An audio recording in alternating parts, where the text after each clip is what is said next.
Scream Fortress once again has ended, and I'm quite pleased with the quality of maps and items that were shipped in that update. We are now awaiting Smithmas 2024, and if you want to be able to make some money on Team Fortress, then make something for it, and you have a chance of getting in. This is just kind of how things are. This is the normal of Team Fortress 2. Summer update, Scream Fortress update, Smithmas update. And that's likely going to continue to happen for as long as Eric Smith is still at Valve Software. And I have not heard a single rumor of Eric thinking of retiring. Even though Eric is very much focused on Deadlock, Team Fortress is kind of an afterthought. And even though we have had a few interesting things take place, Scout changed his pants for one day and decided not to keep that look. And of course, we are still awaiting Comic Issue 7, which has been confirmed to be worked on and should happen at some point, whether that be in 2025 or 2026. For those that are concerned, we are likely waiting for Deadlock to be fully out of the closed beta, out of the early access that it will release into. Once all of those things are finalized and finished up, you'll likely see some of those artists step away temporarily and finish up Comic Issue 7. The script is finished. It just needs to be inked and colored. So that is confirmed.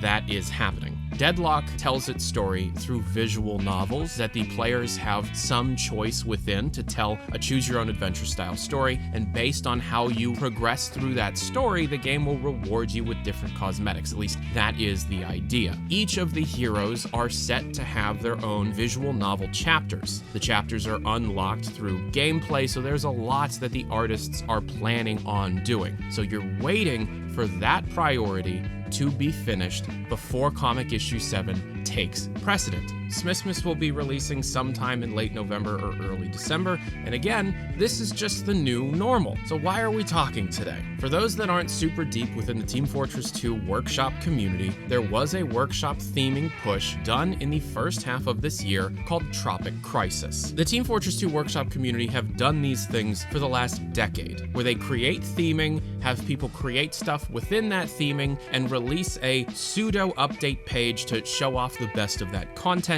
and get Valve's attention to possibly get some of that content added into the game officially in one of the 3 main content updates that we get within the game. The difference this time, however, was that some of the individuals whom are working at Valve nowadays view Team Fortress 2 with nostalgia, see it as a very different beast than what the long-time old head Valve people see it as. 1 or 2 of these individuals wanted to try and get Tropic Crisis added into Team Fortress 2 as a real, official, community-driven content update. Now, the difference between what we get and what they wanted to do would be actual playable content, such as a contract update or 1 or 2 new, possibly reskinned weapons, but it was shot down for the time being, likely due to Deadlock taking precedent. And again, we're kind of just waiting for Deadlock to be in a state where not all of those people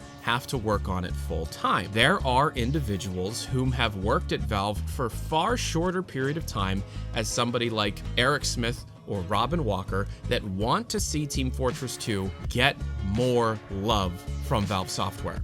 And the way that they think that could be achieved is by collaborating with the pinnacle of Team Fortress 2 community creators to direct some major content updates, not unlike Team Fortress 2 Invasion or Robotic Boogaloo. It is, however, important to state that the only reason those stopped was because of how poorly Team Fortress 2 Invasion in particular was handled. The individuals that were in charge of that update reportedly were tyrannical and were taking a significantly larger cut of the revenue of that update than they should have, directly against the proportion of work that was being put in. This was a huge deal. A massive story back in 2015, and because of the drama that ensued, Valve wanted nothing to do with it, and they straight up stopped working with the community in that capacity. In order for Valve to feel comfortable doing something like this, there would have to be at least a little bit of oversight, and that's the sticking point. The younger individuals whom are working at Valve wanted to see a community-driven update once again, something akin to Tropic Crisis. But Eric Smith reportedly was the one that stepped in and said no. Now, whether or not that no was directed by Deadlock needing significantly more attention than oversighting on a Team Fortress 2 community update, or the bad memories of how Team Fortress 2 Invasion happened, is unknown. Only Eric knows that. But what we do know is there is a want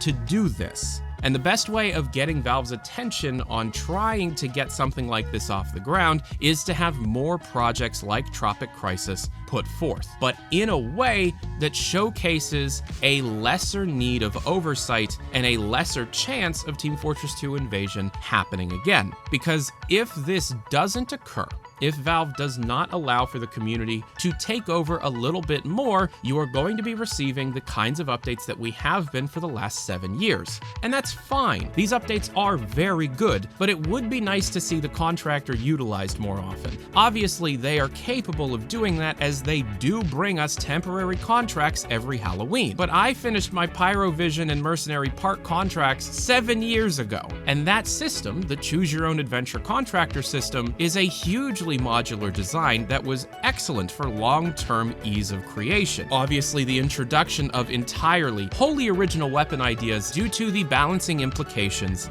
at hand, but fully new reskinned models of existing weaponry is very possible if this were to take place. And of course, these updates would actually have a theme, a website, the whole idea of showing some of the new content day per day. You could be seeing a lot of the old traditions brought back, and there are people at Valve that totally want to see this happen. So according to all of these rumblings, the community just kind of has to prove themselves without Valve actually asking for it. And if there is a good case to be made, some people might be getting some emails. So this is just me doing my job and signaling the community and the best of the best in the community. I'm not naming names, but of course you know who you are, to try and show what the best of the Team Fortress community is capable of. Hopefully this goes somewhere and possibly could coincide with Comic Issue 7, but for now, Valve is very much busy with Deadlock. Eric Smith is working on Deadlock full-time. So aside from getting the 3 community content updates that we have always received, Summer, Scream Fortress, and Smithmas, the best move forward is this. Let's try and see some more Tropic Crisis-esque community endeavors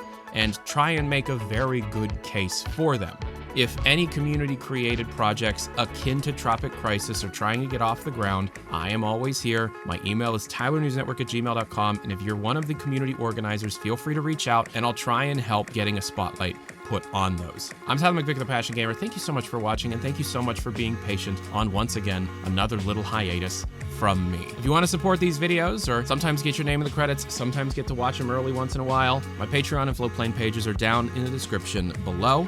And if you just want to hang out in the community, see what's going on, or keep up to date on what I'm working on, my Discord server invite link is down in the description below. I'm migrating over to Blue Sky, so the Twitter page is likely going to be phased out. So once again, I am Tyler McVicker, the Passionate Gamer, and I hope you're having a great life. Peace and air grease. Adios.